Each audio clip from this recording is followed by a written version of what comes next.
I am Amoka Mom, and I am back with part 5 in my scalp series, products that I avoid. I included this video in the series even though it's a really personal video that might not necessarily apply to you because your scalp might not be as sensitive as my scalp.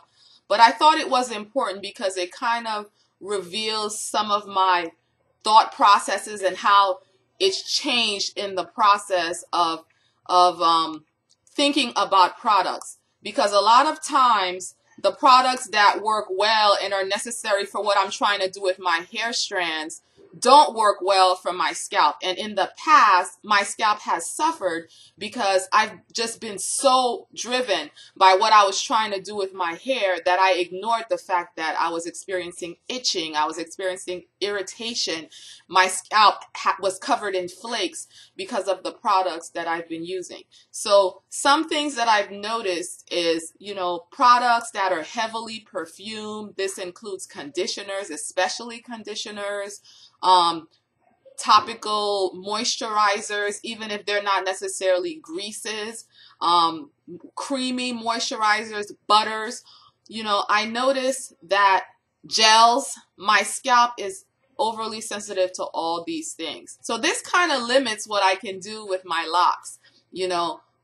Partly, I don't do a whole lot of time-consuming styling, and I don't retwist my locks because I rinse every day. That's an issue because anything I do will get undone once the water hits it.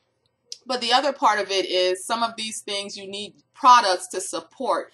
Some of these sets you need setting lotions and things like that so that whatever you put in will last for a while. So on a special occasion, like say I was going to a wedding or an event where I wanted to try a set or a curly type style, I may move from the norm and use the product just for that day. But on the day-to-day, I avoid a lot of these products and basically use shampoo, apple cider vinegar, and some tea herbal rinses, conditioning rinses that don't seem to bother my scalp.